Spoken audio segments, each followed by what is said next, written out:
Join me for another walk. I'm enjoying this. So, welcome to the channel. If you're into global politics, international relations, and big what if scenarios, then you have come to the right place today. Because today we're exploring a fascinating question that sounds far-fetched, but hold on, stay with me here. It has more layers than you'd expect. Could Canada actually join the European Union? We'll look into the legal requirements, the geography, the politics, the economics, and what both sides could gain or lose. So, let's dive in, shall we?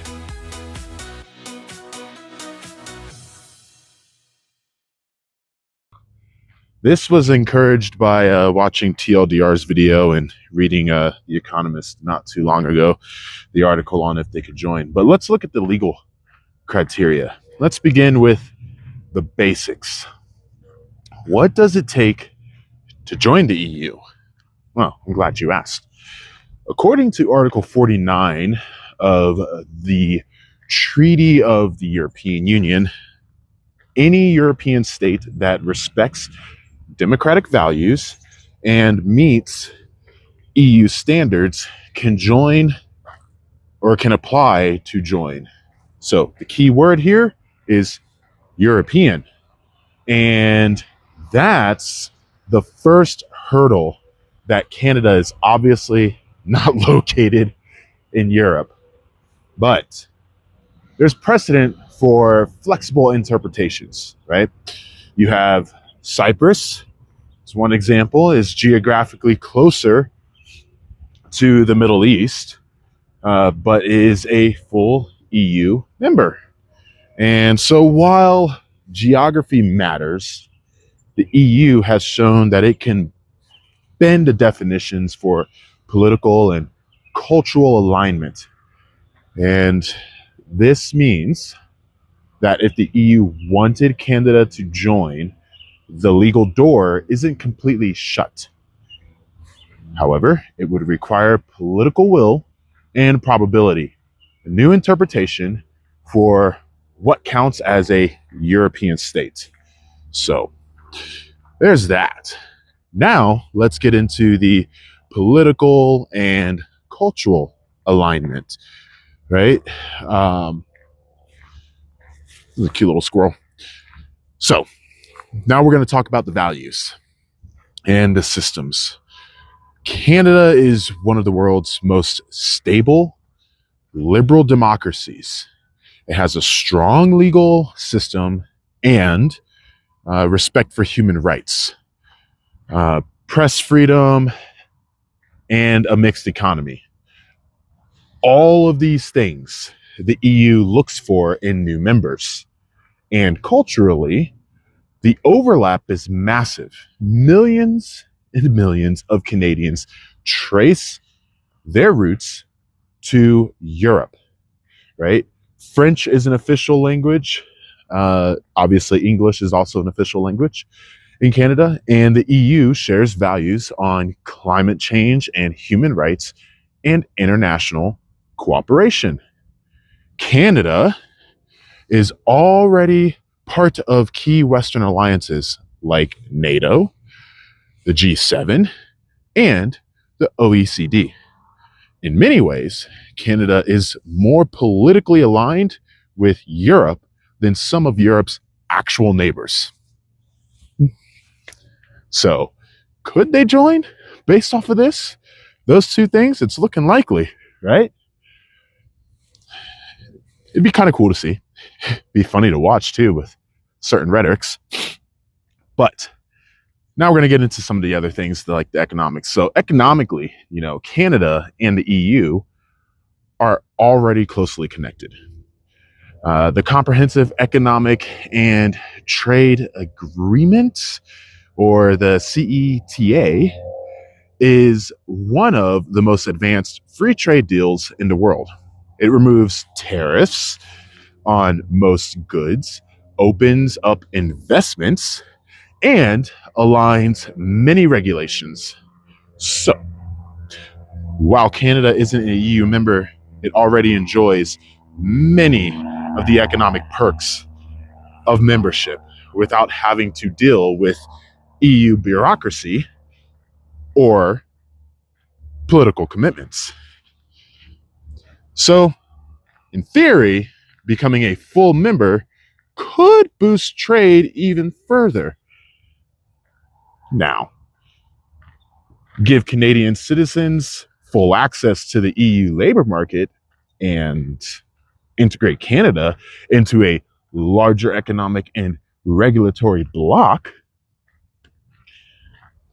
I don't know. Some strong arguments. Let's keep looking, right? What are some of the strategic benefits for this, right? For the EU? Well, let's flip that question.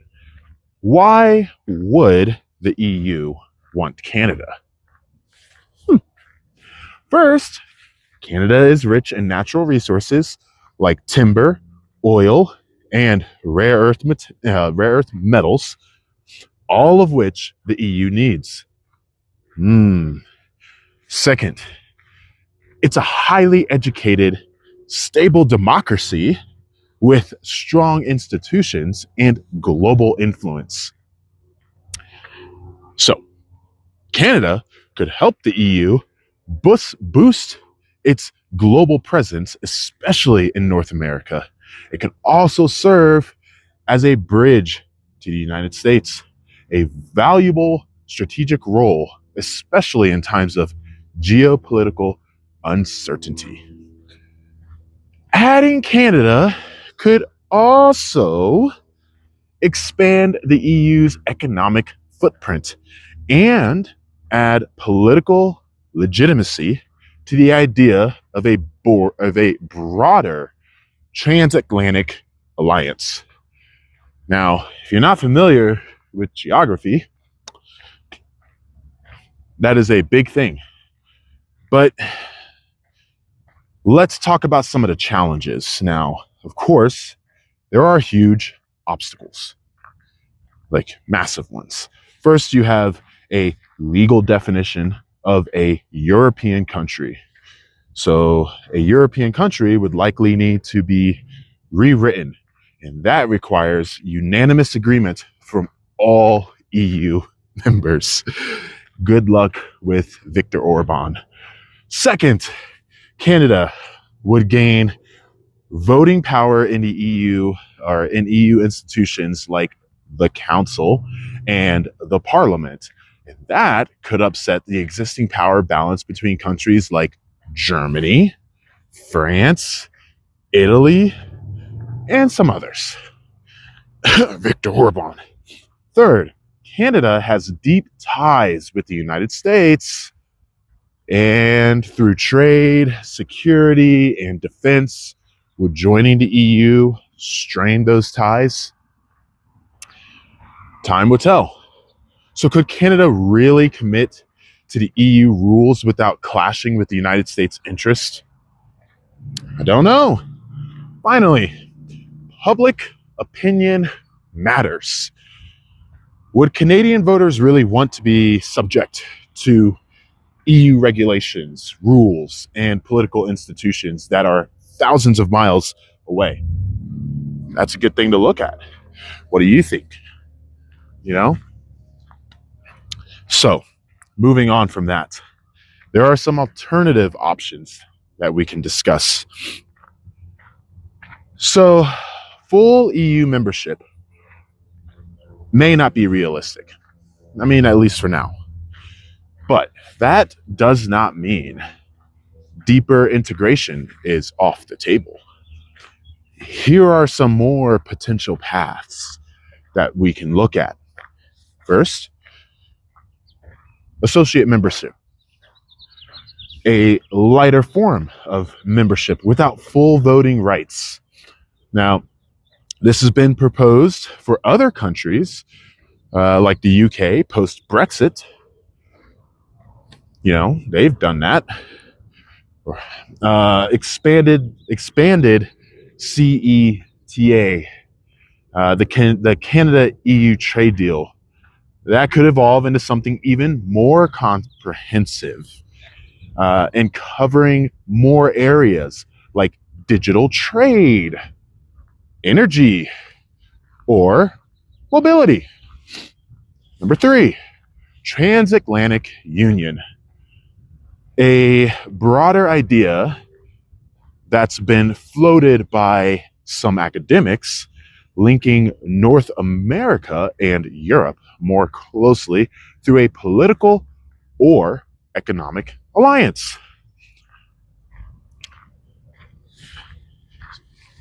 Think about that. Let me know what you think. So, moving on to our final thoughts here, right, as I finish up my walk. So, could Canada join the EU? Legally, not under the current rules, but it's not impossible. Politically and economically, there are strong reasons for cooperation, historically as well. But full integration would require massive changes on both sides. So, at the end of the day, Canada and the EU already have a strong relationship, even without full membership. Their economic and political partnership will likely continue. Like, come on, let's be real. It's going to likely continue to grow. But if the world keeps getting more complex and more polarized, and more uncertain, who knows?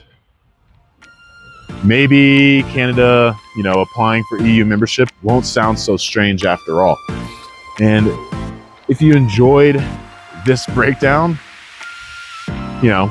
make sure to like, subscribe, and hit the notification bell so you never miss the little deep dives that I like to jump into about this.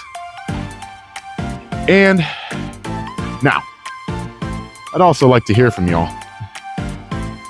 Get down in the comments. Let me know. Should Canada consider joining the EU? Drop your thoughts.